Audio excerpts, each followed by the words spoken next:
ప్రకటన గ్రంథం 4వ అధ్యాయం 3వ వచనాన్ని. ఆశ్చర్యుడైన వాడు దృష్టికి సూర్యకాంత పద్మరాగములను కూడినవాడు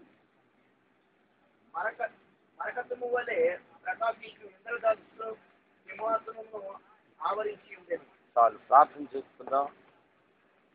ప్రార్థనకు ఏకీభవించండి. ప్రేమ కలిగిన మా ప్రియ పరలోకపు తండ్రి, మీ అమూల్యమైన, దివ్యమైన, జీవమైన, సత్యమైనటువంటి మీ వాక్యమును చదివి ఉన్నాం. మీ వాక్యము లోపటి విషయాలు మాకు బయలుపరచండి. మీ వాక్యములోని ఉన్నటువంటి ఆ మకరందమును మా నోటికి అందించండి. మీ మాటలు మా ప్రభువా గ్రంథ రూపములో యెహెజ్కేలుకి ఇచ్చినప్పుడు అతడి నోటికి నాయన అది మధురముగా ఉంది నాయన. అయా అటువంటి అనుభవంలోనికి మమ్మలను నడిపించండి. ప్రభువు మెదడు దొరికినట్లుగా నీ వాక్యము మాకు దొరకనివ్వండి నాయన. మా ఎడల కృప చూపండి. నిన్ను ప్రేమించి నీ వాక్యమును వినటానికి వచ్చిన నీ కుమారులందరినీ జ్ఞాపకమును చేసుకోమని, నీ వాక్యముతో వీళ్ళు హృదయాలను, ప్రతి ఒక్కరి హృదయాలను నింపమని యేసు పరిశుద్ధ నామమున ప్రార్థన చేస్తూ మీ సహాయము కోరుకుంటున్నాను తండ్రి.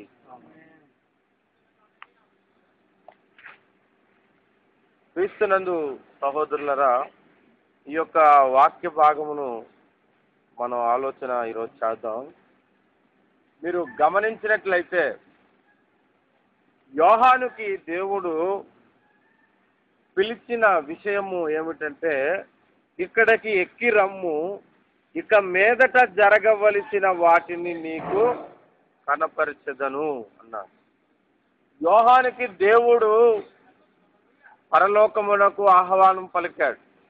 ఎందుకు అంటే, ఇక మీదట జరగవలసినవి నీకు చూపెడతాను, ఇక మీద జరగబోయే సంగతులు నీకు తెలియపరుస్తాను అని చెప్పు. సరే, యోహాను అక్కడికి వెళ్ళిన తర్వాత ఇక మీదట జరగవలసిన విషయాలు చెప్పక మునుపు ఆయన సింహాసనమును గురించి మీరు గమనించండి. యోహాను పరలోకముకు వెళ్ళిన తర్వాత దేవుని చేతిలో ఉన్న గ్రంథాన్ని చూసి ఆ గ్రంథంలో ఒక్కొక్క ముద్రను విప్పుతూ ఉంటే అంత్యకాల సంభవాలు అన్ని రాసేవచ్చు. అది 6వ అధ్యాయం 1వ వచనం నుంచి ఉంటుంది. అసలు ప్రభు ఆయన పిలిచిందే అందుకు.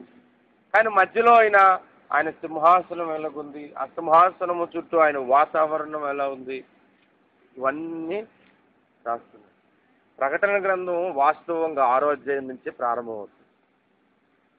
ప్రకటన గ్రంథం వాస్తవంగా 6వ అధ్యాయము నుంచే ప్రారంభమైంది. ఎందుకంటే 6వ అధ్యాయము నుండి ఇంకా జరగబోయే సంగతులు అన్నమాట. ఎంతవరకు అంటే మొదటి ముద్ర మొదలుకొని 7వ ముద్రకు, అంటే 6వ ముద్ర సమయంలో భూమి నాశనం అయిపోద్ది. 7వ ముద్రకి కొత్త ఆకాశం, కొత్త భూమి సృష్టించబోతుంది. అది ఇక మీదట జరగబోయేవి. మీరు అనుకోండి, ప్రకటన గ్రంథం అనగానే యేసు 2వ రాకడ గురించి అనుకోకండి. ఎండింగ్ కూడా చెప్పాడు. ఇక మీద ఇంకా భూమి ఇంక ఎంతకాలం ఉంటుందో, ఇంకా ఉండకపోయే స్థితిని చెప్పాడు. ఆ తర్వాత క్రొత్త ఆకాశము, క్రొత్త భూమిని చేయబోతున్నాను అన్నంత వరకు ఈ 7 ముద్రలో ఉన్నది. అది ఆ సంగతులన్నీ 6వ అధ్యాయం నుంచి ప్రారంభమైతే, కానీ యోహాను ప్రభువును చూసిన సంగతులన్నీ గ్రంథంలో రాయించాడు. అది దేవుడు చిత్తమైంది. ఎందుకు అంటే, మనం ఈ భూమి మీద దేవుని ఒక పవర్ను, అథారిటీని మనం చూసే ముందు ఆయన సింహాసనం కూడా ఎలా ఉంటుందో మనకు చూపించాలనుకున్నాడు. అది అర్థమైందా మీకు? ఇక జరగబోయే సంగతులన్నీ దేవుడి చిత్తానుసారంగానే జరుగుతాయి. దేవుడి పర్మిషన్ లేకుండా ఏ పని జరగదు. కాబట్టి ఆ ఆర్డర్స్ ఎక్కడి నుంచి బయలుదేరుతున్నాయి, ఆ సింహాసనం ఎలాగుంది అన్నది మనకు నేర్పించాలనే దేవుడు ఈ 4వ అధ్యాయంలో ఆయన సింహాసనం గురించి రాయించాడు. అందుకే అంత స్లోగా వెళ్తుంది బండి. ఇక్కడ 6వ అధ్యాయం నుంచి చాలా తొందరగా వెళ్తాం. అంత్యకాల సంభవాల గురించి, రష్యా ఇస్రాయేల్కి జరగబోయే యుద్ధం గురించి బైబిల్లో, యెహెజ్కేలు గ్రంథంలో ప్రవచించిన విషయాలు, ఇంకా అనేకమైన విషయాలు, 7 ఏళ్ల శ్రమలు గుర్చిన విషయాలు, భయంకరమైన విషయాలు, ఆనందకరమైన విషయాలు, ఆదరణకరమైన విషయాలు అనేకమైన ఉన్నాయి, మనం నేర్చుకుంటాం. హల్లెలూయా. ఇప్పుడు మనం బలహీనముగా ఉన్నాం కానీ బలం పొందుకోవాలి. ఆమేన్ అనకూడదు, బలం పొందుకోవాలి. గట్టిగా చెప్పండి ఇప్పుడు హల్లెలూయా. ఇంకా సారిగా ఉండాలి. నాకు తలనొప్పితో బాధపడుతున్నా, నేను బాగానే ఉన్నా. ఇప్పుడు మనం వాక్యము లోపలికి వెళ్ళే ముందు గ్రంథాన్ని మనం కాస్త పరిశీలనగా అర్థం చేస్తాం. మనం వచనాన్ని చదివినప్పుడు దాని గురించి ఆలోచించాలి. దాని గురించి ఏం చేయాలంటే ఆలోచించాలి. దాని గురించి ఆలోచించమని బైబిలే చెప్పింది. తెలుసా ఎక్కడ రాసిపోయిందో? ఎక్కడుందో? ఉదాహరణకు మీరు పరలోకమును గురించి మీకు ఒక సంగతిని నేను గతంలో చెప్పాను. భూమి మీద ఉన్నవన్నీ కూడా పరలోకంలో ఉన్నాయి. పరలోకములో ఉన్నవే భూమి మీద చేశాడు దేవుడు. భూమి మీద ఉన్నవన్నీ పరలోకములో ఉన్న వాటికి సాదృశ్యములు. ఇది మీరు నేర్చుకోండి. దేవునికి స్తోత్రం. హల్లెలూయా. భూమి మీద ఏదైనా తోట ఉంది, పరలోకములో ఉందా లేదా? ఏదైనా తోట ఉంది. భూమి మీద చీకటికి రాత్రనియో పగలు వెలుగుకి పగలని పేరు పెట్టాడు. మరి పరలోకంలో రాత్రి పగలు పరిశుద్ధుడు పరిశుద్ధుడని సూచిస్తున్నాడు. ఆ పేర్లే ఇక్కడ పెట్టాడు. భూమి మీద సముద్రం ఉంది.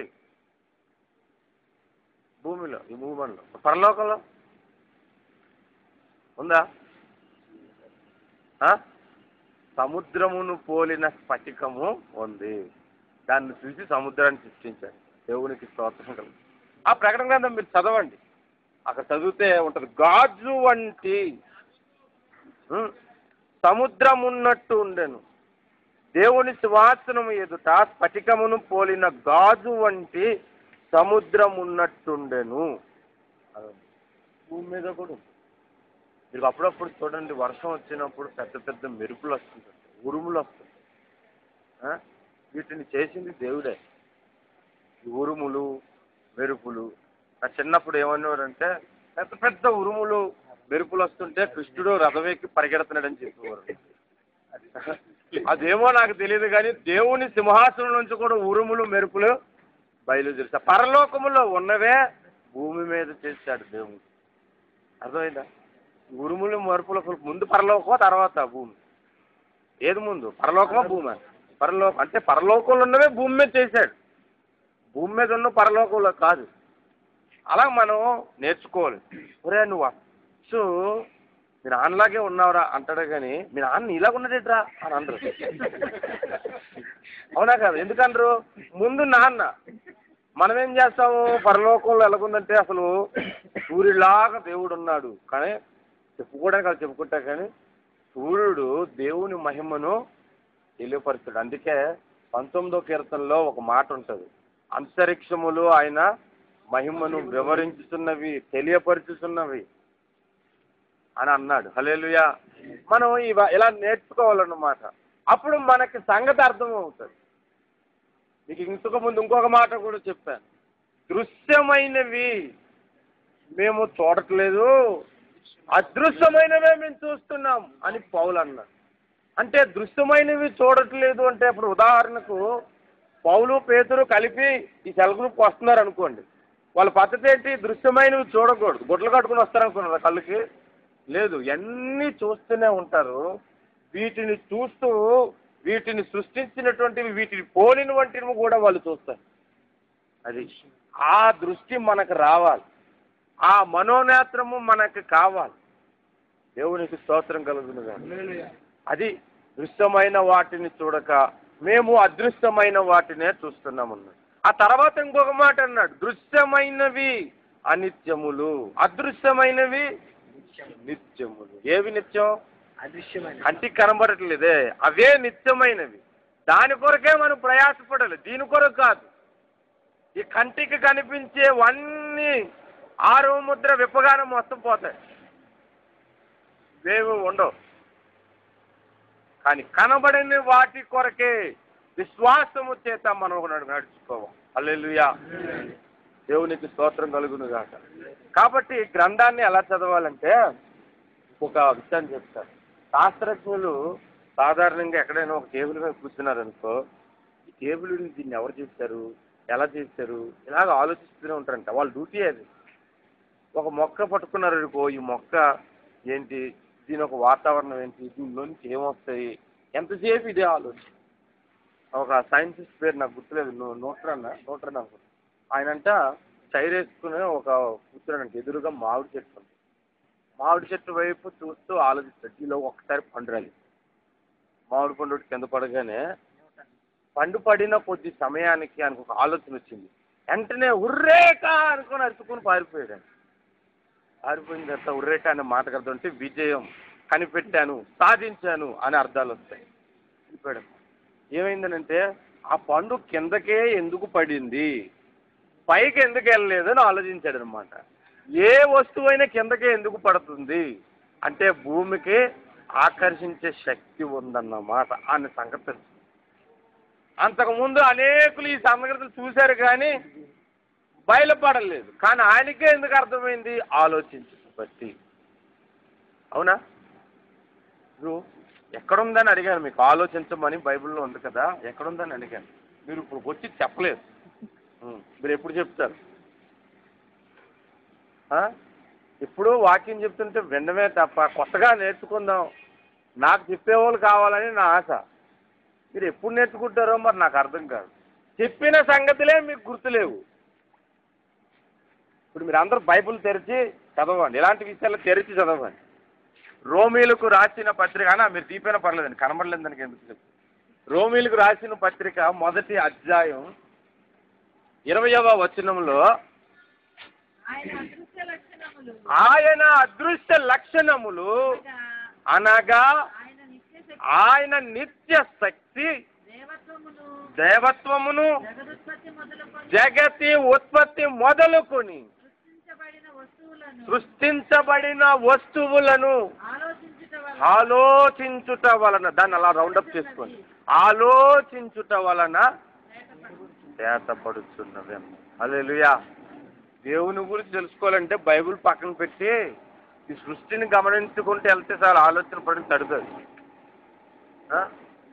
ఎలాగ ఆలోచించినా దేవుడు ఉన్నాడని సంగతి ఈజీగా అర్థమైపోతుంది. దేవుని మహిమేట అర్థమైపోతుంది. అసలు సృష్టి ప్రకటిస్తుందండి. మీరు భూమిని ధ్యానించిన ఎడల అది మీకు బోధించును. ఆలోచించటం అంటే ధ్యానించటం అని అర్థం. ధ్యానించడం అంటే ఏదో అలా కనిపెట్టుకుని సైలెంట్గా కొట్టి దేవుడు చెవులో చెప్పాడు, నా కుమారుడు దీని అర్థం ఇది అని చెప్పడం. ఇవన్నీ ఉత్తినే కొంతమంది చెప్తారు. గడిచిన రాత్రి ప్రభువు నా దగ్గరకు వచ్చి నాకు వివరణ అంతా చెప్పేశాడండి, నేను చెప్పేశానండి. అప్పుడు దేవుడు ఏమన్నా నువ్వు ఆలోచించు అప్పుడు నీకు ఇస్తాడు. ముందు నా గురించి ఆలోచించకుండా ఆ ఊరికనే వచ్చి చెప్పడానికి ఏమనుకుంటున్నారు? ఎప్పుడు వచ్చి చెప్తారు తెలుసా? మన ఆలోచనకి తట్టలేనప్పుడు, మన ఆలోచనలకి అందలేనప్పుడు దేవుడు వచ్చి చెప్తాడు. అది ఆ అనుభవం. ఇప్పుడు మనం అలాగ ఆలోచించాలి. ఇప్పుడు యోహాను దేవుని యొక్క స్వరూపమును ఎలా చేశాడు? సూర్యకాంత పద్మరాగములను పోలినవాడు. ఈ సింహాసనమును గూర్చి యెహెజ్కేలు గ్రంథములో కూడా ఉంది. నేను ఒక విషయాన్ని ఆలోచించాను. ఈ దర్శనాన్ని యోహానికి చూపించేటప్పుడు పరలోకానికి రమ్మన్నాడు. అదే దర్శనాన్ని మాత్రం కేరూబు వాకి దగ్గర ఉన్నటువంటి యెహెజ్కేలుకు చూపించాడు. ఆయన పరలోకం రమ్మనలేదు. పరలోకానికి ఎందుకు రమ్మన్నాడు అని కూడా ఆలోచించానమాట. నేను ఆలోచిస్తే అప్పుడు నాకు ఒక సంగతి అర్థమైంది. దేవుడు ఒక సంగతిని బయలుపరచాలనుకున్నప్పుడు అది ఎక్కడైనా బయలుపరచగలడు.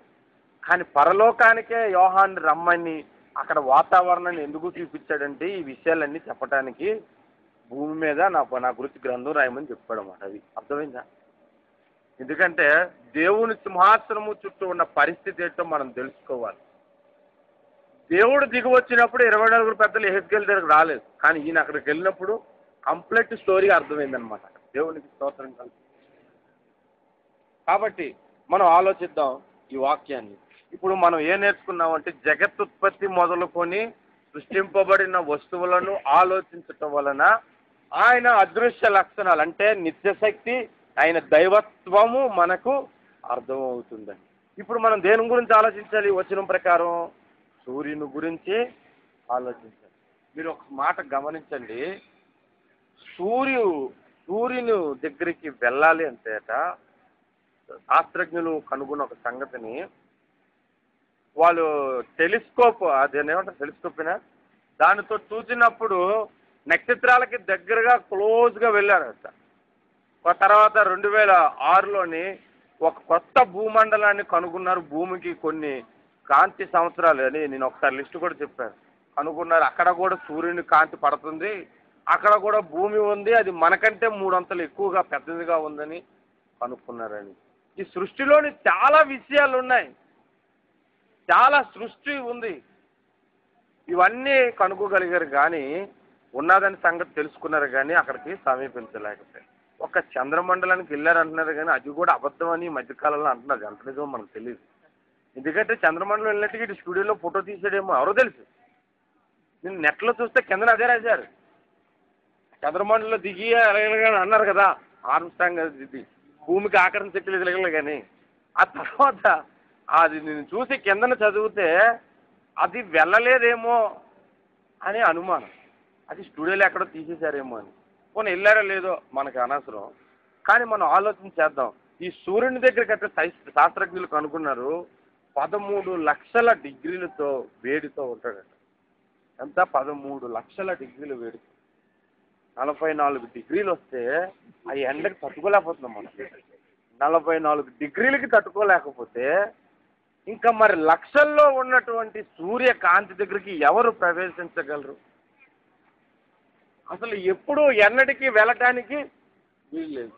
ఇంకోటి పైన ఒక పొర ఉంటుందట, సూర్యకాంతి మరీ డైరెక్ట్గా మనం పడిపోకుండా. ఆ పొర పేరు ఓజోన్ పొర అంటారు. ఆ పొర లేకపోతే మనుషులంట ఫ్రై చేసినట్లు అయిపోతారట ఇక భూమి మీద ఉన్న. మరి అక్కడికి ఎవరైనా ఎప్పుడైనా వెళ్ళగలరా? వెళ్ళలేదు. దీనిని బట్టి ఇందు మూలముగా నేను గమనించినదేమనగా, పరలోకమందున్న దేవుణ్ణి సమీపించటం కూడా అసంభవం. ఒకవేళ నువ్వు పరలోకానికి వెళ్ళినా ఆయనకి వెళ్ళి చూడలేవు. ఇప్పుడుకొచ్చి ఎవరు చూడలేదని బైబిల్ చెబుతుంది. తిమోతికి రాసిన మొదటి పత్రిక 6వ అధ్యాయం 16వ వచనాన్ని ఒక్కొక్క మాటను చక్కగా చదవండి. 6:16. ఆ తేజస్సు ఏంటి? సమీపింపరాని తేజస్సు. అంటే ఎవరు అక్కడికి వెళ్ళిపోలేరు. ఇష్టానికి వెళ్ళిపోవడానికి. సీఎం దగ్గరికి నేను వెళ్ళొచ్చాము కానీ అసలు అక్కడికి వెళ్ళడానికి కేరూబులకే ధైర్యం లేదు, శరాపులకే ధైర్యం లేదు, దూతలకి ధైర్యం లేదు. సమీపింపరాని తేజస్సులో ఆయన మాత్రమే అంటే అర్థం ఏంటి? ఎవడు అక్కడికి రాలేదు, ఎప్పుడు ఎన్నడూ అక్కడికి రాలేదు. వసించుచు అమరత్వం గలవాడే ఉన్నాడు. మనుషులలో ఎవడును ఆయనను చూడలేదు, ఎవడును చూడడు. చూడలేదు, చూడడు. చూడడు అన్న మాట రాయలేదు అనుకో, అప్పుడు వరకు చూడలేదండి, ఆ తర్వాత చూశారని చెప్పుకుంటారు. మనం అసలు చూడలేదు. దేవదేశయ్య గారు చూశారన్నది కూడా అబద్ధం అని చెప్పట్లేదు. ఆయన తాత్కాలిక స్వరూపం. ఈయన చూడగలిగిన స్థితిలోకి వస్తేనే చూడటం. దావీదు చూశాడంటే అంతే. రంజితోఫర్ గారు ఒకసారి ఒక మాట చెప్పారు, ప్రభువు నేను చూశారంటే ఒకసారి నేను చూశాను. నేను ప్రార్థనకి వెళ్ళిపోతుండగా నన్ను కొంతమంది కొట్టబోతున్నారని నాకు దేవుడు బయలుపరిచాడు. నేను ఉన్నట్టుగుండి ఆకాశం వైపు చూస్తుంటే ఒక స్వరూపం, ఆయన ముఖ స్వరూపం కనిపించింది. ఒక మాట నాకు వినిపించింది. దాని పెదాలు మాత్రమే చూశాను. నా నిమిత్తం నీకు శ్రమ వస్తుంది నా కుమారుడు అని. అంతేనా సరే మళ్ళీ మామూలుగా చెదిరిపోయినట్టుగా అయిపోయింది అన్న. అంటే తాత్కాలికంగా చూడటమే. ఆ రోజు పుట్టారంట. మీరు ఆలోచించండి. ఇప్పుడుకొచ్చి ఎవరు చూడలేదు, ఎప్పుడూ చూడడానికి కూడా వాళ్ళపడదు. మనం పరలోకం వెళ్ళిపోయిన తర్వాత దేవుడిని ముఖాముఖి మనం ఏం చూసి మహోన్నతుడిని ముఖాముఖి చూస్తాం. అంటే యేసు ప్రభువుని ముఖాముఖి చూస్తాం అన్నమాట. దేవునికి స్తోత్రం కలుగుతుంది.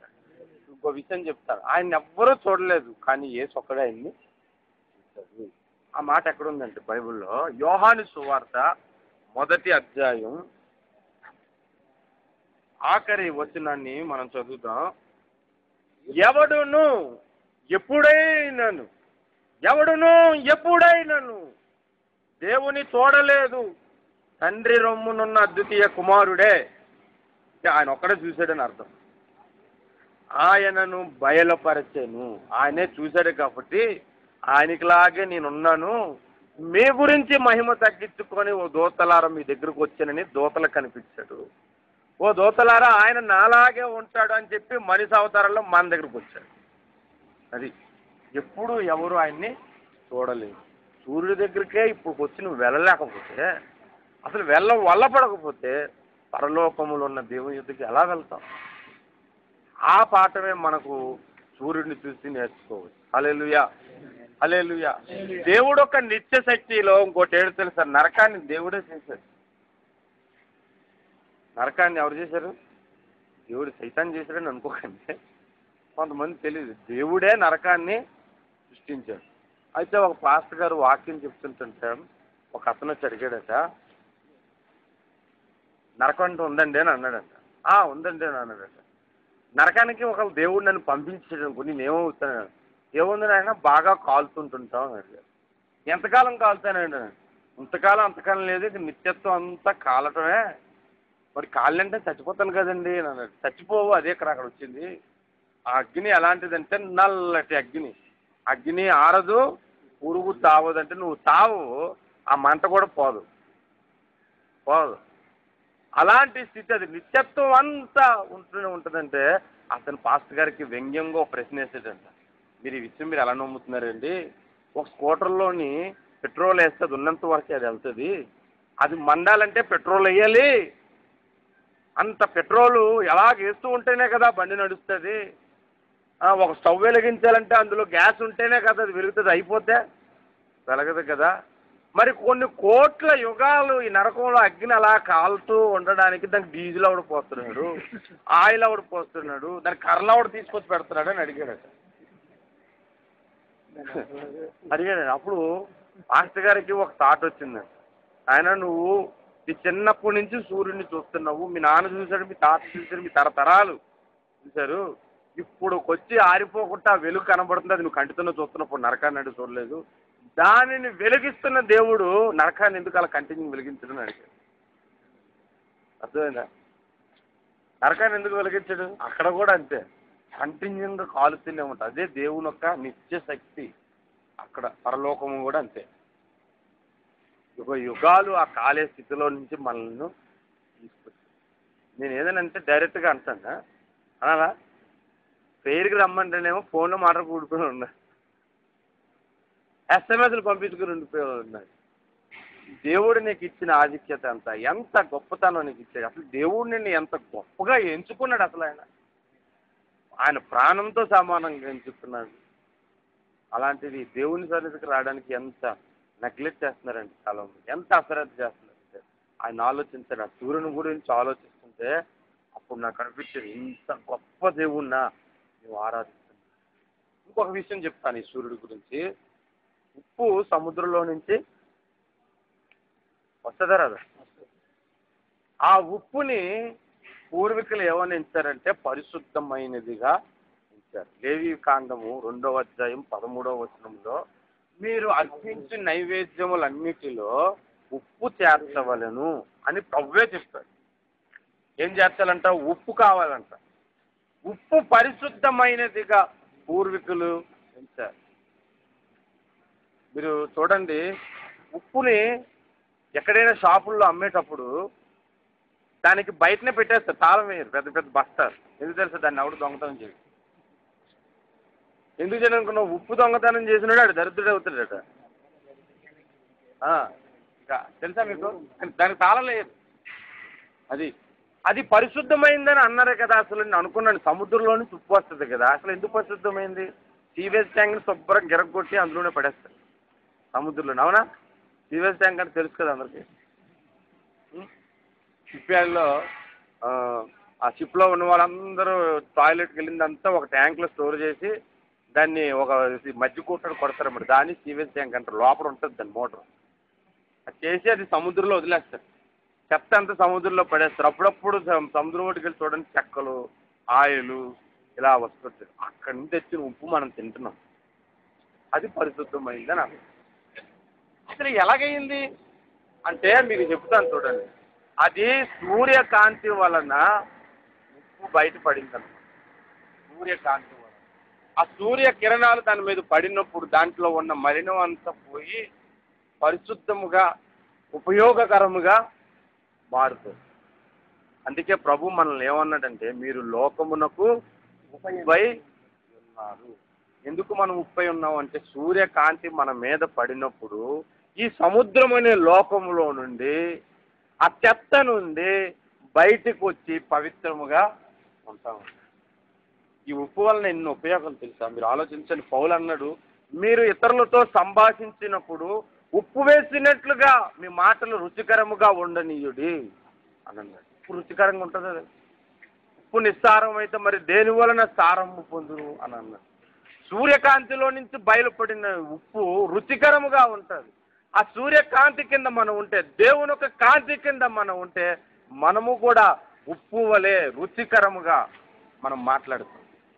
మనం వెలుగులోనే ఉన్నామని చెప్పుకుంటూ బూతులు ఆడుకుంటున్నాం అనుకో, మనం వెలుగులోనే ఉన్నామని చెప్పుకుంటూ కొండెములు ఆడుకుంటున్నాం అనుకో, చండాలం అంతా మాట్లాడుకుంటున్నాం అనుకో, అసలు మనం ఉప్పు ఎందుకు అయ్యాం?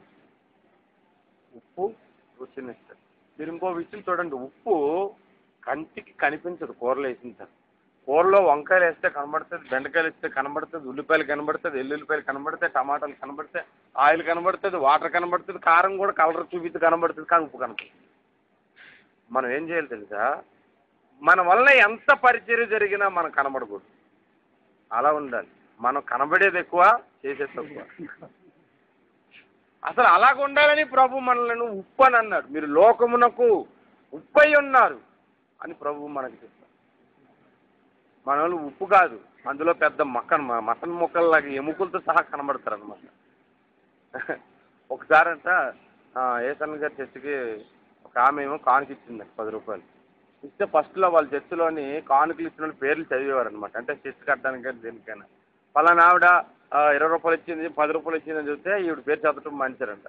ఎన్న లేదు, ఓ ఏసన్న గారు ఏం 10 రూపాయలు ఇచ్చాను, నా పేరేం చదవలేదు నువ్వు అని పెద్ద గొడవ వేసిందంట. 10 రూపాయలకి ఇచ్చాను. అలాగా కొంతమంది బయటికి ఆవిడ కనబడింది, కానీ కొంతమంది మనసులో అయితే ఇదే, నా పేరు చెప్పలేదు, నన్ను గనపరచలేదు, నన్ను పిలవలేదు, నన్ను ఆదరించలేదు. ఇలాంటి సమస్యలు ఎన్నో మనకు వచ్చేస్తాయి. నాకైతే మాత్రం బాగా వచ్చాయి. కానీ నేను మాత్రం దేవుని సన్నిధి మానకూడదు అనుకున్నాను. దేవుని సన్నిధిని విడిచిపెట్టకూడదు అనుకున్నాను. ఎందుకంటే ఉప్పుగా ఉండాలనుకున్నాను. దేవునికి స్తోత్రం కలుగుతుంది. మీరు లోకమునకు సూర్యకాంతి వలనే ఉప్పు అనేది బయటకు వస్తుంది. ఆ కాంతి కింద మనం ఉంటేనే మనము కూడా రుచికరముగా కనబడగలం. రుచికరముగా. ఈ ఉప్పులో ఇంకొక విషయం ఏంటంటే, మాంసం కానీ చేపలు కానీ ఉప్పు వేసి పెడితే పాడవు, దాన్ని కాపాడుతుంది. అలాగే మనం ఎలాగుండాలి తెలుసా? ఇతరులు మన నుంచి పాడైపెట్టేట్లుగా ఉండకూడదు. మనల్ని బట్టి బాగుపడే విధముగానే ఉండాలి. మనం ఇతరులను బలంతో చేసే కన్నా ప్రేమతో ఇతరులను దేవుని సన్నిధికి పిలుచుకొని వచ్చే అనుభవంగా మనం ఎలాంటి ఉప్పు అంటే నిస్సారమైన ఉప్పు. ప్రభు అన్నాడు, ఉప్పు నిస్సారం అయితే మరి దేని వలన సారం పోతుంది. ఇది సూర్యుని వలన. ఇంకొక సంగతి చెప్తాను. మా చిన్నప్పుడు మేము ఏం చేస్తామంటే, ఫిల్మ్స్ అన్నీ కట్ చేసి అమ్మేవారు అన్నమాట జాతరలో. ఆ చిన్నప్పుడు ఖైదీ సినిమా పిల్లలు బాగా అమ్మేవారు. అవన్నీ కొనుక్కొని దానికి రబ్బర్ బ్యాండ్ వేసి అని జోబులు వేసుకొని ఇంటికి వచ్చి కిటికీకి ఒక అట్ట పెట్టి దానికి కిలో అంత సైజు కన్నం పెట్టేవాడు. ఆ పిల్లలు అందులో పెట్టుండే అనమాట. పెట్టి బయటన అద్దం పెట్టి సూర్యకాంతి దానికి పడతాను, తెలుసు కదా. కొట్టగానే ఆ ఫిల్మ్ ఎలా ఉంటుంది మీరు చూడండి, ఇంత ఉంటుందా, నల్లగా ఉంటుంది. దాంట్లో ఉన్నవి మీకు ఇలా చూస్తే కనబడదు. అది సూర్యుని వైపు పెట్టుకొని చూడాలి, లేదా లైట్ వైపు పెట్టుకొని చూడాలి. మా ఎక్స్రే పిల్లలు కూడా లైట్ వేస్తే చూస్తారు, వెళ్ళి కన్నాలు లైట్ చూడాలి. అది అక్కడ పెట్టి ఈ కాంతి కొట్టగానే ఇందులో నుంచి ఈ కాంతితోని ఆ గోడ మీద పడినప్పుడు ఇంత పడుతుంది. ఇంత పడినప్పుడు ఆ నల్లగున్నట్టు పడదు. ఆ లోపల ఉన్న వ్యక్తి ఏ డ్రెస్ వేసుకున్నాడో ఆ డ్రెస్ మీద డిజైన్తో సహా పడుతుంది. అవునా? కాబట్టి నేను ఒక విషయం చెప్తాను, దేవుని వెలుగులోనికి వెళ్ళినప్పుడు మన రహస్య పాపాల గురించి బయటకు 90వ కీర్తన 7వ వచనంలో ఈ మాట రాయబడింది. 90వ కీర్తన 8వ వచనం చూడండి. 8వ వచనంలో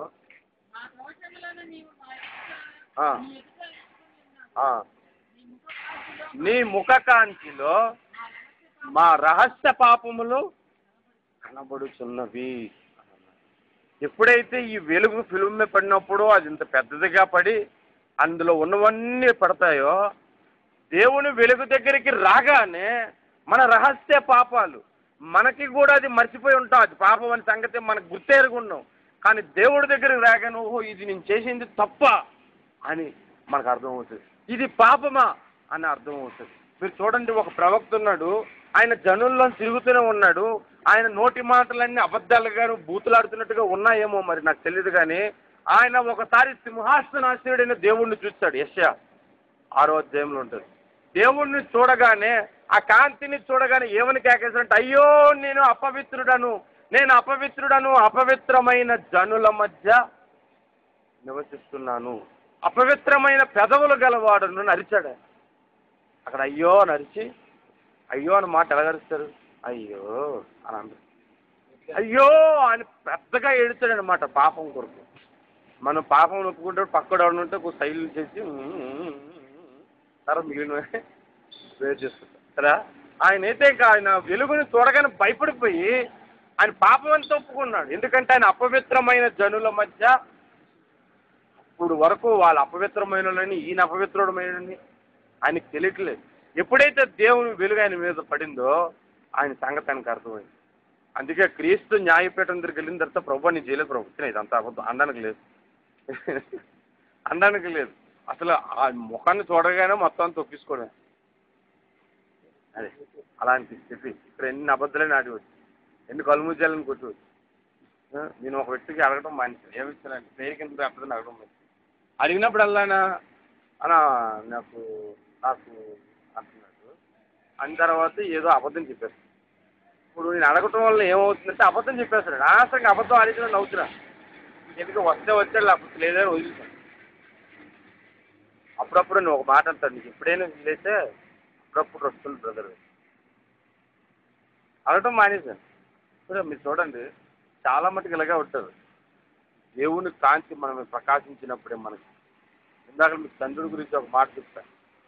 చంద్రుడు వాస్తవానికి ప్రకాశం లేను, ఆయనకి ప్రకాశం లేదు, అది వెలుగుతో ఉండదు. కానీ సూర్యకాంతి వెలుగు దాని మీద పడినప్పుడు వెలుగుతూ అది అప్పుడప్పుడు సగం, ఇంకా సగం, ఆఖరికి ఒక గీతలాగా, ఆఖరికి అది లేకుండా ఎందుకు కనబడదు తెలుసా? భూమి అర్థం అని మీరు ఆలోచించారు. భూమి తన చుట్టూ తాను తిరుగుతూ ఉన్నప్పుడు ఈ సూర్యకాంతి భూమికి సగం ఇలా పడుతుంది, మిగిలిన సగం దాని మీద పడుతుంది. అప్పుడు ఆ సగమే కనబడుతుంది. అప్పుడప్పుడు మనం ఎందుకు వెలగమంటే భూమి అడ్డం వస్తుంది, ఈ లోకం అనేది మనకి అర్థం వస్తుంది. అప్పుడు అందుకే మనం సరిగ్గా వెలగం. ఎందుకు వెలగం? ఫుల్గా ఎప్పుడు వెలుగుతామంటే పూర్తిగా ఆయన కాంతిని మనం రిసీవ్ చేసుకోవాలి. కొంతమంది ఆయన స్తుతించేటప్పుడు వచ్చే కాంతిని తీసుకుంటారు, కానీ ఆయన వాక్యములోని కాంతిని తీసుకోరు, ఆయన సహవాసంలోని కాంతిని తీసుకోరు. దేవుడు ఎన్ని విధాలుగా తన ప్రకాశమును మన మీద తీసుకురావాలనుకుంటున్నాడు. అన్ని విధాలుగా ఉంటేనే మనం పౌర్ణమి చందమామలాగా కనబడుతాం వెలుగుతో. హల్లెలూయా, హల్లెలూయా. ఇది మనం అలా ఉండాలి. దేవునికి స్తోత్రం కలుగు. ఇది సూర్యుని గురించి మనం నేర్చుకుంటాం. ఆ వచ్చినలో ఇంకొక మాట ఉంది, మీరు చూడండి. ఇంకోటి ఏముంది, అదే ప్రకటన గ్రంథం 4వ అధ్యాయం పద్మరాగం తర్వాత ఇంకోటి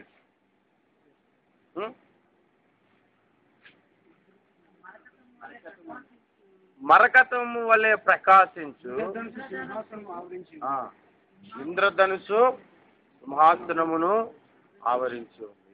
నేను ఇంతకుముందు ఒక మాట చెప్పాను, ఇప్పుడే ప్రసంగం చెప్పాడు. ఏం చెప్తాను? పరలోకంలో ఉన్నవే భూమి మీద మీకు అప్పుడప్పుడు ఇంద్రధనుసు కనబడుతుంటే ముందు కాదు, పరలోకంలో ఉన్నదే ఏమని. ఇప్పుడు ఇంద్రధనుసు అసలు ఇంద్రధనుసే కాదు, దేవుని సింహాసనానికి అటాచ్ అయి ఉన్నవన్నీ కూడా ఆయన సింహాసనం చూస్తున్న ఉరుములు కానీ, మెరుపులు కానీ, ధ్వనులు కానీ, లేదంటే ఆయన సింహాసనం చుట్టూ ఆవరించి ఉన్న ఇంద్రధనుస్సు కానీ ఏమని తెలియపరుస్తున్నాయి? మీరు ఒక విషయాన్ని గమనించండి. ఆర్మీ వాళ్ళు ఉంటారు కదా, మేము వైజాగ్లో ఉన్నప్పుడు మాకు మెయిన్ గేట్ బయటకు రాగానే ఆర్మీ క్యాంప్ అక్కడే ఉంటుంది, నేవీ క్యాంప్ అక్కడ ఉంటుంది. వాళ్ళు ఒక్కడు స్టార్లు పెట్టుకుంటారు. ఇప్పుడు స్టార్లను బట్టి ఆయన పొజిషన్ ఏంటో మనకి తెలిసిపోతుంది. మనకి పోలీసులు ఉన్నారనుకో, పాతకాలం పోలీసులు గోపురాలు ఉన్నట్టు ఉండేవాళ్ళు కాదు, గోపులు తెలుసా, ఎర్రటివి గోపురం పెట్టుకున్నట్టుగా ఉండేది. ఇప్పుడంటే కొద్ది క్లాస్ ఇలా పెట్టారు. ఇన్స్పెక్టర్కి వేరేగా ఉంటాయి, సర్కిల్ ఇన్స్పెక్టర్కి వేరే క్యాప్ ఉంటుంది, కానిస్టేబుల్కి వేరే క్యాప్. ఆ క్యాప్ నుంచి ఈ కానిస్టేబుల్ లేరా ఆడిపోయి అని ఆయన నీకు చెప్పాడా? చెప్పలేదు. ఆయన నీకు ఏమైనా మాట్లాడాడా? తెలియదు. ఆయన గురించి నీకు తెలుసా? ఆయన నీకు పరిచయం అంటే తెలియదు. కానీ ఆయన కానిస్టేబుల్ అని నీకు ఎలా తెలిసింది? క్యాప్. బీఎస్సీ నర్సింగ్కి ఒక క్యాప్ ఉన్నాం, జనరల్ నర్స్కి ఒక క్యాప్. ఆ క్యాప్ చూడగానే మనకు అర్థమైంది. చేతిలో డిగ్రీ పెట్టి కూడా నల్ల క్యాప్ వేసుకొని పెద్ద పిహెచ్డీ అని తెలుసు కదా. అలాగే దేవుని సింహాసనం దగ్గర ఉన్న ఇంద్రధనుస్సు ఆయన యొక్క లక్షణాలను తెలియపరుస్తుంది. అది చూడగానే మనం నేర్చుకోవాలి. ఆ ఇంద్రధనుస్సులో 7 రంగులు ఉంటాయి. అంటే సంపూర్ణమైన లక్షణాలు ఆయన కలిగి ఉన్నాడు. మొట్టమొదటి ఏంటంటే ఆయన సంపూర్ణమైన లక్షణాలు కలిగి ఉన్నాడు. అందులో 7 రంగులు నేను ఇప్పుడు చెప్తే చాలా టైం అవుతుంది, అందుకని నేను చెప్పను. 7 రంగులు 7 లక్షణాలను, ఆయన పనిని తెలియపరుస్తుంది. అందులో మొట్టమొదటిది ఉదారంగు, వైలెట్ కలర్ అండి. ఉదారంగు అనేది రాజులు తొడుక్కునే రంగు, కలర్ అది. ఆయన రాజరికాన్ని, ఆయన పరిపాలనను తెలియపరుస్తుంది. జేగూరు రంగు ఉంది, ఆయనలో ఉన్న జీవమును తెలియపరుస్తుంది. బ్లూ కలర్ ఉంది, బ్లూ కలరు ఆయనలోని సమాధానాన్ని తెలియపరుస్తుంది. ఆకుపచ్చ ఆయన యొక్క సమృద్ధిని తెలియపరుస్తుంది. అందుకే అంటారు పెద్దలు ప్రార్థన చేసినప్పుడు 10 కాలాల పాటు పచ్చగా ఉండు. దావీదు కూడా పచ్చని ఒలీవనే నీ సన్నిధిలో ఉంటున్నాను అంటారు. తర్వాత ఇంకో కలర్స్ గుర్తురావట్లేదు. రెడ్ కలర్ ఉంది, ఆయన విమోచనానికి గుర్తు. ఎల్లో కలర్, పసుపు కలర్ ఉంది, ఆయన పరిశుద్ధతకు శుభసూచకం. అది ఆయనలోని లక్షణాలన్నీ తెలియపరిచేదే ఈ ఇంద్రధనుసు. మొట్టమొదటిసారిగా ఇంద్రధనుసు భూమి మీద ఎవరి కాలంలో వచ్చింది? అది నోవాహు కాలంలో వచ్చింది. ఎక్కడొచ్చింది? ఆకాశములో వచ్చింది. నాకు ఒకసారి డౌట్ వచ్చింది సీరియస్గా. దేవుడు నిబంధన చేసినప్పుడు ఈ ఇంద్రధనుసుని ఆకాశంలో చూపించారు కదా నోవాహుతో. చూపించినప్పుడు ఇది ఈ చెట్టు చుట్టూ భూమి మీద చూపించవచ్చు కదా. వర్షం వచ్చింది అనుకోండి, అక్కడ భూమి మీద ఇలా ఒక ఇంద్రధనుసు అక్కడక్కడ కనబడినట్టు పెట్టచ్చు కదా. ఆకాశంలోనే ఎందుకు పెట్టాడా అను. ఆ తర్వాత ప్రకటన గ్రంథం చదువుతుంటే ఆకాశం నుంచే ఉరుములు ఎందుకు వస్తాయా అనుకున్నాను. ఆ తర్వాత నాకు అర్థమైంది, ఆకాశము నీ సింహాసనం, భూమిని పాదపీఠం. ఆకాశం ఆయన సింహాసనం, పరలోకములో ఆయన సింహాసనానికి కూడా ఇంద్రధనుసు ఉంది. అందుకే ఆకాశంలో ఇంద్రధనుసుని చూపించాడు. అంటే అర్థం ఏంటంటే నోవాహుకి దేవుడు చేసిన వాగ్దానం లేదా నిబంధన ఎక్కడి నుంచి వచ్చింది తెలుసు? అది పరలోకపు సింహాసనం దగ్గర నుంచి ఆర్డర్. దేవునికి స్తోత్రం కలుగు. అది మనకి ప్రభు నేర్పిస్తుంది. నోవాహుకి ఇంద్రధనుసుని చూపించినప్పుడు ఆ ఇంద్రధనుసుని ఏమని వర్ణించారంటే వాగ్దానంతో పోల్చారు, రెండవది నిబంధనతో పోల్చారు, మూడవది కృపతో పోల్చారు. ఇక మీదట జలముల వలన భూమిని నశింపకుండినట్లు నా ధనస్సును మేఘములో ఉంచుతున్నాను అని ప్రభువు చెప్పారు. ఆయన కృప, నిబంధన, వాగ్దానములు. ఆయన వాగ్దానం ఆయన సింహాసనం నుంచి మనకు వచ్చిందనుకో ఖచ్చితంగా అది నెరవేరుతుంది. దాన్ని కాదనడానికి లేదు. ఎందుకంటే ఎక్కడి నుంచి వచ్చింది అనుకున్నారు? ఇంకా ఆయనకు మించిన సింహాసనం అనేది ఇంకోటి లేదు. అక్కడ నుండి దేవుడు నీకు వాగ్దానం చేశాడు. అందుకే ఆయన గురించి ఏమంటారంటే వాగ్దానము చేస్తే నెరవేర్చే దేవుడు. వాగ్దానం చేసినవాడు నమ్మదగినవాడు. అందుకే ఎప్పుడైనా మీరు ప్రార్థన చేసినప్పుడు ఆయన సింహాసనం నుంచే వాగ్దానాలు పొందుకోవాలి. ఇంకా అది తిరిగే లేదు. నోవాహుకు వచ్చిన వాగ్దానం దేవుడు కనుక వాగ్దానం చేస్తే ఇంకా అందులోని తిరగలేదు. ఖచ్చితంగా అది మన జీవితంలో నెరవేరుతుంది. ప్రభు అన్నాడు, ఆకాశం భూమి గతించినను నా మాటలు గతించవు. అంత గొప్ప దేవుణ్ణి మనం నమ్ముకున్నాం. మీరు ఆలోచించండి, ఆయన యొక్క కాంతి వలనే మనం రక్షింపబడ్డాం, ఉప్పుగా మారగలిగాం. ఆయన దగ్గరికి మనం ఎప్పుడూ వెళ్ళలేం, కానీ ఆయన కాంతి మన దగ్గరికి వచ్చింది. మనం ఎప్పుడూ ఆయన దగ్గరికి వెళ్ళలేము, ఆయన కాంతి మన దగ్గరకు వచ్చింది. మీరు ఆలోచించండి, అలాంటి దేవుని మనం అనుసరిస్తున్నాం. లేచి నిల్చుందాం, ప్రార్థనలో కొద్ది సమయం గడుపుదాం. వచ్చే వారం 24 పెద్దల గురించి ధ్యానం చేద్దాం.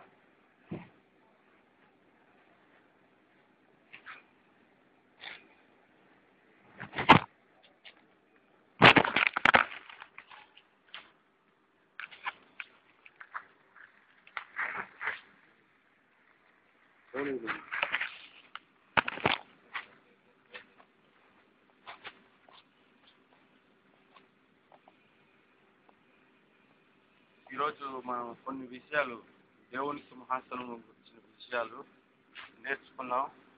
వచ్చే వారం 24 పెద్దలను గురించి బైబిల్ ఏం స్టేట్మెంట్ ఇస్తుందో మనం నేర్చుకుందాం. మనొక ఈ సహవాసం ఏంటంటే ట్రైనింగ్ స్కూల్, ఆధ్యాత్మికముగా బలపడే దేవుని వాక్యమును నేర్పించే స్కూల్ అన్నమాట. ఇందులో నుండి అనేకులు జీవింపబడి అనేకులు బోధకులుగా, ప్రవక్తలుగా, సేవకులుగా ఇందులో నుంచి బయలు వెళ్ళేటట్లుగా మనం ప్రార్థన చేద్దాం. దేవుని యొక్క వాక్యములో నుంచి అనేకమైన సంగతులను మనం గ్రహిద్దాం.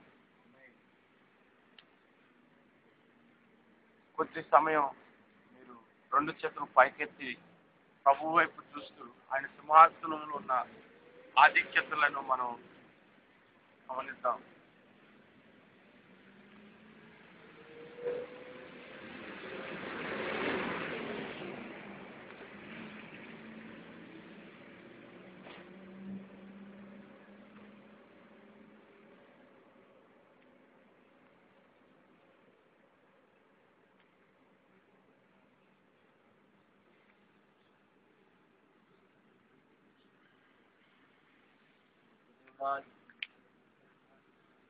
దేవుడిచ్చిన వాక్యమును బట్టి ప్రభువుని మనం స్తుతిద్దాం కొద్ది సమయం.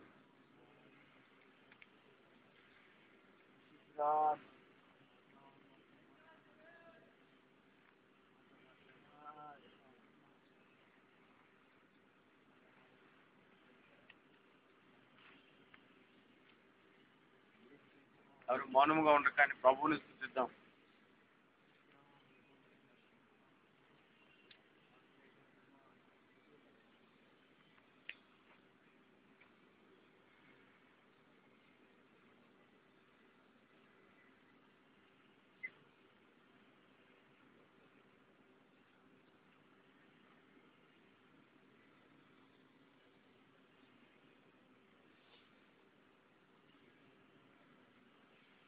సమయం ప్రార్థన చేద్దాం. సంజన స్కూల్ ఫీజు గురించి కూడా మీరు ప్రేయర్లో పెట్టండి.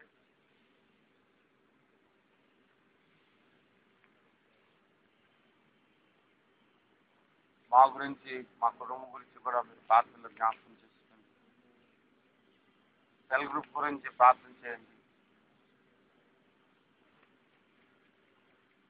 సుధాకర్ గురించి సాక్ష్యం చెప్పిన తమ్ముడు, మరి లాజరస్ గురించి, ఇద్దరు గురించి కూడా మీరు ప్రార్థనలో జ్ఞాపకం చేసుకోండి. అలాగే మన డేవిడ్ ప్రసాద్ గురించి, ప్రయాణం గురించి,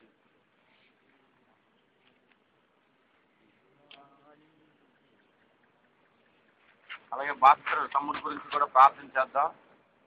గ్యాస్ట్రిక్ పెయిన్ వల్ల కొంచెం శ్రమకు ఇబ్బంది పడుతున్నాడని ప్రార్థనలో మీరు ప్రార్థన చేస్తూ ఉన్నాడు. ఎవరికి వాళ్ళు ప్రార్థన చేస్తారు, ఎవరికి వాళ్ళు ప్రార్థన చేస్తారు.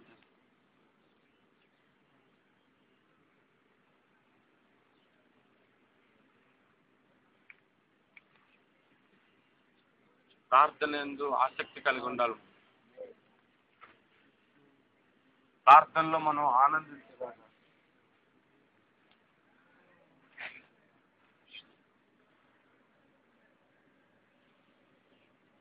జాన్ హైడ్ అనే వ్యక్తి ప్రార్థన చేయటానికి ఎంత ఆసక్తి కలిగిన వ్యక్తి అంటే, ఆయన ప్రార్థనకు మోకరిస్తే ఆ రోజు అయిపోయిందన్న సంగతి ఆయనకు కూడా తెలియదు. డేటు మారిందన్న సంగతి కూడా ఆయనకు తెలియదు. అలాంటి ప్రార్థన పరుడు. ఆయన ప్రార్థనలో ఏముందయ్యా అంత సమయం ప్రార్థన చేస్తావు అని అడగటానికి వచ్చిన ఒక వ్యక్తి ఆయన ప్రార్థనా గదిలో ఉన్న వెలుగును చూసి పడిపోయాడు కిందన. ఆయన వాక్యం చెప్పడానికి నిలుస్తున్నప్పుడు బైబిల్లో ఒక మాట చదివి ప్రార్థన చేస్తే ఆ మాట వాళ్ళే బోధించుకునే విధముగా వాళ్ళకి అర్థమయ్యేదంట. మరి ఇలాంటి సాక్ష్యాలు మనం ఎన్నో వింటున్నాం. మనం ఎందుకు పట్టుదలతో ప్రార్థన చేయలేకపోతున్నాం? ప్రార్థన చేద్దాం, కొద్ది సమయం ప్రార్థన చేద్దాం. సెల్ గ్రూప్ కొరకు మొరపెడదాం, వేడుకుందాం.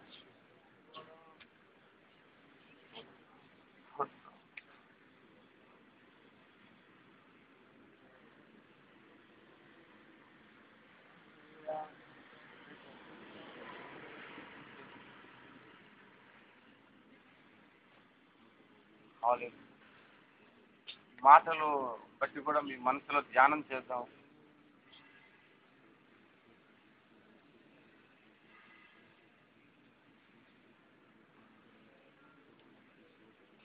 అత్యున్నత సింహాసనముపై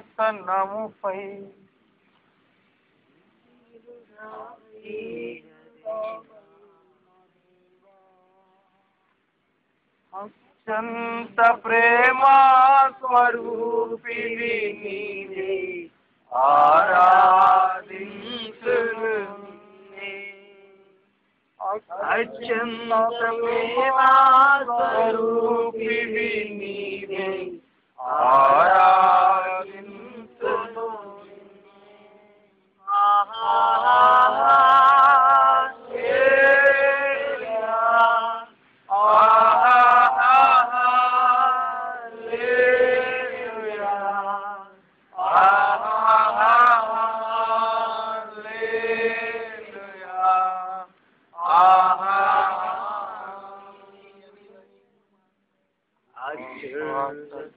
సంపూర్ణుడ స్తోత్రం, కృపతో రక్షించితివి స్తోత్రం. కృపా సత్య సంపూర్ణుడ స్తోత్రం, కృపతో రక్షించితివి స్తోత్రం. నీ రక్తమిచ్చి విమోచించినావి నా రక్షణకర్త స్తోత్రం. నీ రక్తమిచ్చి విమోచించినావి నా రక్షణకర్త స్తోత్రం. హల్లెలూయా,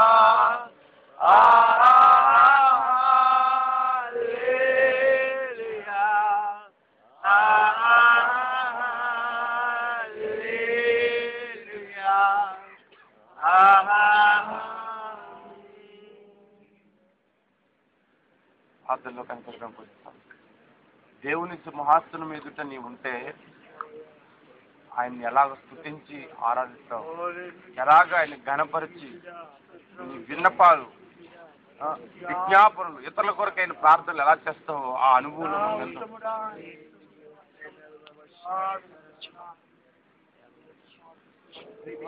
సత్యవంతుడా, సూర్యకాంత పద్మరాగములను పోలినటువంటి ప్రకాశమైనటువంటి అయా మీ యొక్క సంపూర్ణ లక్షణాలను ఇంద్రధనస్సులో ఉంచావు. సృష్టింపబడిన వస్తువులను ఆలోచించుట వలన మీ దైవత్వమును మేము గ్రహించుకోగలుగుతాం.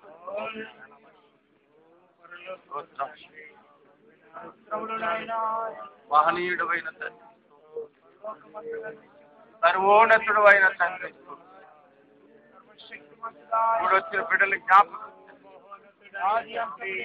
ఆయన సహాయం ఇండియా బయలుదేరి వెళ్ళాలని ప్రిపేర్ అవుతున్నటువంటి ఇంకోటి కుమారుడైన డేవిడ్ ప్రసాద్ మీరు ఆశీర్వదించారు. వెళ్ళటానికి ప్రయాణ ఖర్చులు, సమయాన్ని, అన్ని విషయంలో నీ కృపను సమృద్ధిగా దయచేయండి. వెళుతున్న ఉద్దేశంలో సహాయం చేయాలి. కృప ఇవ్వండి. భాస్కర్ ని జ్ఞాపకం చేసుకున్నాం. ఇదిగో గ్యాస్ లైన్ వల్ల నాయన ఎదురవుతున్నటువంటి సమస్య, కడుపులో ఉన్నటువంటి నొప్పి నుంచి నజరేయుడనేస్తూ నామమున ఆజ్ఞాపిస్తాడు, నీ క్షణంలో బయటికి పో, స్వస్థతను దయచేయండి. సుధాకర్ ఒక మ్యారేజ్ డేని బట్టి కూడా స్తుతిస్తున్నాం ప్రభా. ఈ లోపల వేసా ఏప్రిల్ అయ్యి భార్యను తీసుకురావటానికి హౌస్ విషయంలో, అన్ని విషయంలో నాయన సమృద్ధిని దయచేయండి. లోన్ ని మీరు విడిపించినందుకు మీకు కృతజ్ఞతా స్తుతులు చెల్లిస్తున్నాం, మీకు వందనాలు చెల్లిస్తున్నాం. ఏ విధము చేతనైనప్పటికీ నాయన మీరు సహాయం చేస్తారు, మీకు స్తోత్రాలు, వందనాలు. ఇదిగో నాయన సహోదరుని జ్ఞాపకం చేసుకుంది, లాజరస్ గారిని జ్ఞాపకం చేసుకుంది. ఇదిగో శరీరం ఉన్న బలహీనత నుంచి విడుదల కలుగు, ప్రార్థనలు ఆలకించిన దేవుడు మీ కనికరము చేత నింపండి, మీ వాక్యము చేత నింపండి, మీ బలము చేత సెల్ గ్రూప్ ఆశీర్వదించండి, బలపరచండి. ఇంకా అనారోగ్య స్థితిలో ఉన్న బిడ్డల గురించి ప్రార్థిస్తున్నాను. జకర్యాని జ్ఞాపకం చేసుకోండి. ఇదిగో ఒక ముక్కుని మీరు ముట్టండి, స్వస్థపరచండి. ఇదిగో నాయన జాషువా గారిని జ్ఞాపకం చేసుకున్న కాళ్ళ నొప్పి నుంచి విడుదల కలుగు చేయమని ప్రార్థన. ఈశ్వర్ రెడ్డి గారిని జ్ఞాపకం చేసుకోండి, ఆశీర్వదించండి, కృపలో భద్రపరచము. సంజనాన్ని జ్ఞాపకం చేసుకునండి ప్రభువా. సంజనాన్ని మీరు దీవించండి. ఇదిగో స్కూల్ సీట్ విషయంలో మేము ప్రార్థన చేస్తున్నాం ప్రభా, సహాయం చేయండి నాయన. అయ్యా మీరు కృప చూపమని ప్రార్థిస్తాం. ఇదిగో నాయన పిఆర్ అప్లై చేయాలని ఆలోచన కలిగి ఉంటుంటుంది కదా నాయన, ఎలాగ అప్రోచ్ అవ్వాలో నాకు తెలియదు కానీ మీరు నాకు సహాయం చేయండి. సన్నిధిలో ప్రార్థిస్తున్నాను. నా భార్య విషయంలో కూడా జ్ఞాపకం చేసుకుని, ఇదిగో నాయన మీరు ఇచ్చి ఫలము కొరకు మేము ఎదురు చూస్తున్నాడుగా. ఓ పరలోకమందున్న తండ్రి మీరే మాకు సహాయకుడు కనుక సంపూర్ణ ఆరోగ్యమును దయచేయండి. మా అత్తయ్యను మా అమ్మని కూడా జ్ఞాపకం చేసుకోండి. వాళ్ళ యొక్క అనారోగ్యమును బట్టి ఇదిగో నాయన నీ సన్నిధిలో మేము ప్రార్థిస్తున్నాం నాయన, స్వస్థత దయచేయండి. ఇదిగో ఇండియాలో ఒక ఎండలో ప్రభావం వలన అనేక మంది నాయనకు సతమతమవుతుంటుండగా, ఇబ్బంది కలిగి ఉంటుండగా నాయన మీ కృప వారి ఎడల వంచండి నాయన. వృద్ధుల ఎడల నీ కృప వచ్చమని ప్రార్థిస్తున్నాం నాయన. మా సెల్ గ్రూప్ను జీవించండి నాయన. జోసఫ్ని జ్ఞాపకం చేసుకుని ఆశీర్వదించండి. సంపత్ గారిని జ్ఞాపకం చేసుకుని, వాళ్ళ కుటుంబాన్ని జ్ఞాపకం చేసుకుని, వాళ్ళ సిస్టర్ని జ్ఞాపకం చేసుకుని, వాళ్ళ పరిచర్య అంతటిని కూడా జీవించండి. బలపరచుము దేవా, బలపరచుము తండ్రి. రత్నాజిని కూడా బట్టి కూడా స్తుతిస్తున్నాం తండ్రి, ప్రార్థిస్తున్నాం. నీ సన్నిధి ఎందు ఆసక్తితో నీ సన్నిధికి రావడానికి సహాయం. జాన్ విల్సన్ గురించి కూడా ప్రార్థిస్తున్నాం, నీ సన్నిధికి ఆసక్తితో రావడానికి సహాయం. కనికరించండి ప్రభా, కనికరమును చూపమని ప్రార్థిస్తున్నాం తండ్రి. ఆదరించండి, ఆనందరి జ్ఞాపకం చేసుకుని ప్రభా. నీ బిడ్డ పనిలో అన్నింటిలో సహాయం చేయండి. నీ సన్నిధికి క్రమంగా వస్తున్నట్టుగా నీ బిడ్డ మీదకి నీ అభిషేకం సురేష్ని జ్ఞాపకం చేసుకునండి నాయన. ఎం సురేష్ని మరి చూకుని చూస్తున్న సురేష్ని ఇద్దరిని కూడా జ్ఞాపకం చేసుకుని నీ కృపలో భద్రపరచము నాయన. నీ కృపలో భద్రపరిచి బలపరిచి వాడుకునండి. ఇంకో జయకృష్ణని కూడా జ్ఞాపకం చేసుకుని మీ కృపలో భద్రపరచండి. కొందన ఇక్కడున్న మా అందరినీ జ్ఞాపకం చేసుకోండి. నీ సన్నిధిని అశ్రద్ధ చేసి బలహీనమైపోయి పనుల కారణంగా డ్యూటీల కారణంగా రాలేటటువంటి వారిని ఒక్కసారి జ్ఞాపకం చేసుకుని నీ కృపతో వారిని నాయన ఆకట్టుకొని, నీ ప్రేమ చేత ఆకర్షించుకొని సన్నిధికి వారిని నడిపించారు. ఇంకా ప్రకటన గ్రంథములోనికి లోతైన విషయాల్లోనికి వెళ్తుంటుంది. మీ రాకడను కూర్చిన విషయాలు అనేకమైన విషయాలు ఉన్నాయి ప్రభా. మీరు మధ్యాకాశం రాబోయే విషయమును గురించి, ఇదిగోనైనా మీరు సియోను పర్వతం మీదకి రాబోతున్న ఆ మేఘావాహనుడే రాబోతున్న విషయములను గురించి, 7 ఏళ్ల శ్రమలను గురించి, 1000 ఏళ్ల పరిపాలన గురించి, అయాగోనైనా అంత్యకాల సంభవముల గురించి, అంత్యబద్ధ క్రీస్తును గురించి అనేక సంగతులు మేము తెలుసుకోవటానికి మీ లేఖనాన్ని ఆధారం చేసుకుని మీ సత్యాన్ని మాకు బయలుపరచండి. వీళ్ళు హృదయములో ఈ సత్యవాక్యము సంపూర్ణముగా నివసించినట్లుగా వీళ్ళు హృదయాలు మీ కొరకు ఖాళీ చేస్తుండగా మీ వాక్యముతో, మీ సత్యవాక్యముతో, జీవవాక్యముతో బలపరచండి. ప్రతి బిడ్డను బలపరచండి. యేసు క్రీస్తు నామమున ప్రార్థిస్తూ అడిగి వేడుకొనిచున్నాము మా ప్రియ పరలోకపు తండ్రి. యేసు రక్తం, కవి యేసు రక్తం, శిలువ రక్తం సంపూర్ణ విజయం, అపవాది క్రియలకు అనంత నాశనం. అందరికీ వందనాలు. రేపు మండే నైట్ అంటే మంగళవారం హాలిడే కదా, మే 1. ఒక పాస్టర్ గారు వచ్చారు సంఘ ప్రదేశానికి వైజాగ్ నుండి. పేరు శివశంకర్. అంటే ప్రతి పని ఒక సహోదరులు బైబిల్ వస్తుంటారు. అక్కడ అడిగారు అన్నమాట, ఏమైనా అవకాశం ఉంటే ఇక్కడ ఒకసారి మీ ఉద్దేశం అంటే చెప్తే ఇప్పుడే రేపు సోమవారంకి ఇక్కడే మనం ప్రేయర్ మీటింగ్ అరేంజ్ చేసుకుందాం.